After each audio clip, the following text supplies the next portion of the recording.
Backup activated. System rebooted. Warning, entering dark zone. What's up, everybody? It's BBK Dragoon. Let's talk about the Division beta. I tried to not rush out this video, and I really hope the atmosphere of the Division translates through YouTube to you guys. So turn up the speakers, check out this clip from the Dark Zone, and just look at the fog, the sounds, the birds, all of it.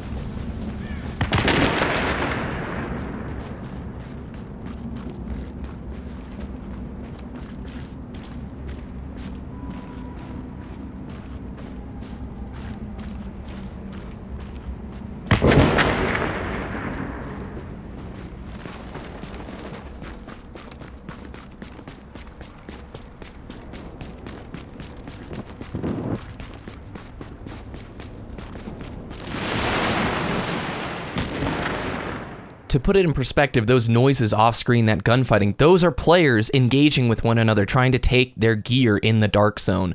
The atmosphere of the Division is what hooked me and what kept me coming back, especially the Dark Zone. At first, I really wasn't that interested in the beta, to be honest, or this game in general. I popped the beta in, I played the first... There's only one PvE mission in the beta, and it's not super long. It was pretty fun. You know, you went through Madison Square Garden. It was your typical third-person action shoot. You know, you slowly progress and you kill people, and it was fine, but it only took probably about 20 minutes to get through that content.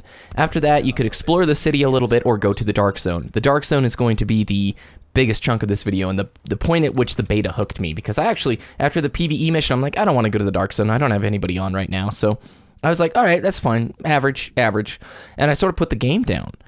And then I came back and did Dark Zone, and now I'm freaking hooked. There's something special here. All right, to give you some background, New York City has been under a huge virus outbreak that has absolutely crippled most of the civilization. The city is in ruins. There's gangs that now basically rule the streets, and you're part of some kind of military force or whatever that's going to try and take the city back. But really, New York is just absolutely ravished, and it's this mixture of these beautiful landscapes where this real-time day-night cycle and this weather system create beautiful, stunning moments, yet there's immense tragedy in the city, in the boards, in these warnings and body bags. The city is so detailed. It's outrageous. Detail everywhere. Assets everywhere. I would just go into, like, corners of the city, and they only let us, like, a small part of the map. You'd happen upon, like, a coffee shop, and there'd be, like, a menu board, and you could actually go into the bathroom, and there'd be, like, there are so many objects everywhere. It's impressive. If the whole city is this detailed, oh my word. As a side note, guys, this is nothing like Destiny. I initially, before playing the beta, was like, all right, you loot and shoot stuff. That sounds like Destiny. After playing it, they're nothing alike. Don't even bother making those comparisons, because if you play a minute and a half of it, you'll be saying, BBK, I agree, it's not like that. A few combat annoyances just in terms of PvE before we get to my Dark Zone Praise Festival, where I share with you some ridiculous experiences. Certain enemies have baseball bats and they charge straight at you. That's very atmosphere breaking for me, because if you're an enemy and you see a dude shooting an assault rifle at you, the last thing you're going to do is run at him in a straight line with a baseball bat in the middle of the open. And they just purely do this. That enemy type exists only to get you to move out of cover. Not my favorite thing. Also, why are we fighting these hoodlums and these gangs? It wasn't explained in the beta. I hope it's explained in the full release of the game. And yeah, it's weird when there's bullet sponge enemies. Like, say you're fighting a guy 2 levels higher than you, and you're blasting like 3 rounds worth of stuff into his head. It's atmosphere breaking, right? The realism goes out the window when that stuff occurs. So PvE, in what I saw from the beta, it's alright, and it really depends how long it is in the full game. We don't know a lot, but the real deal is the Dark Zone, okay? The Dark Zone's walled off, and with good reason. It's where the infection hit hardest, to the point where no one, not us, not LMB, not anyone, could hold it. Now it's a no man's land, full of people willing to take their chances with the virus to get away from the factions in the streets. And what happens behind those walls, well, very little of it is good. This is where the magic of the Division hooked me. This is when I went into the Dark Zone for the first time. I'm like, I get it. There is huge potential in the survival game-esque experience. What happens in the Dark Zone, you notice there's a vendor with her own currency or rep for Dark Zone stuff. You go into this area, there are other players, and there's also powerful PvE enemies, and the most powerful gear is in the Dark Zone. In this area, when you pick up gear, it's contaminated, and the only way to get it out of the Dark Zone is for you to call in a chopper and get it airlifted out. And that whole process takes about a minute and a half, and everybody in the area hears that flare gun going off. If you are killed by another player and you have contaminated gear, they can take that contaminated gear from you. Now, they can't take your kit that you have coming in here. Like, they can't strip my jacket or any of the weapons that I have right now. But if I come in here, kill some PvE enemies, and get taken out before extracting that gear, I'm going to lose it to that other player. By the way, look, I went immediately, this is my first experience in Dark Zone. Go down in the subway. Look at all the fumigation stuff. This is where it gets really grim, actually. The Dark Zone, there's some pretty rough stuff. And man, the lighting, the feeling, it's tense. The Dark Zone is tense. You don't know if a player's going to be friend or foe. So I come down here, I get a little panicky, and I think I see another person, and I immediately fire on him. And that's just because I thought it was some PvE enemy, and I was getting kind of panicky. It might be a PvE enemy, I can't remember. I know I do engage in a PvP fight here in just a moment, but teammates will make your life better, but it's pretty thrilling to actually go into the Dark Zone solo. So you see, I'm firing now on another player, and that's going to mark me as rogue. Once you've fired on another player who's like docile, you know, somebody who hasn't attacked anybody else, you're marked as rogue. And if people kill you while you're marked as a rogue, they're given more like Dark Zone points and goodies. So you're penalized for going in, being a murderous jerk, and not escaping, essentially, not getting away with it. You can tell the two of us are not very skilled as this battle goes on a bit longer than what's necessary. Him using that shield, which is one of the abilities. I'm using more of the healing abilities. Came down right to the wire there with that shotgun. And then I think, yeah, I end up taking him out here. That green light over to the right is the gear from the PvE boss that I killed, and I want that gear. So I'm going to end up taking out this dude, and I'm going to take his gear that he had, which is better than my current gear. And then I'm going to grab this gear right here. Now, do you see my little yellow bag on my butt? That means I have contaminated gear. That's a visual clue to other people in the Dark Zone that, hey, that guy is carrying some gear. Should we kill him? I need to emerge. I go up to the surface. I fire my stupidly loud flare gun to call in a helicopter, and now I have to wait a minute and a half for this helicopter to get here. And it actually gets really tense because when people hear that flare gun going, hey, somebody's trying to get gear out of here, I wonder if I should go and maybe kill that guy and take his gear before he's able to extract it. I mean, look at this. He goes so close, and then just runs away. Your heart beating this whole time. Like, this is where it gets so good. There's the enemy from earlier that I killed who wants his gear back, so he's coming to try and take me out. Once the helicopter gets here, you hook your little bag up to it, and then it's just a matter of 20 seconds or so where you have to defend the bag for just a little bit longer. And that was my first Dark Zone experience. Gosh. I don't know how to explain it other than, you know, my friend MVito kind of put it well. It's similar in a way to Console DayZ. It's like, you can come in here and just explore. By the way, the guy comes back and gets sweet revenge. So if any of you are worried about me going rogue, don't worry. He got his delicious revenge on me. Even though I had no gear anymore, still took me out. Oh, by the way, when you're outside the Dark Zone, listen.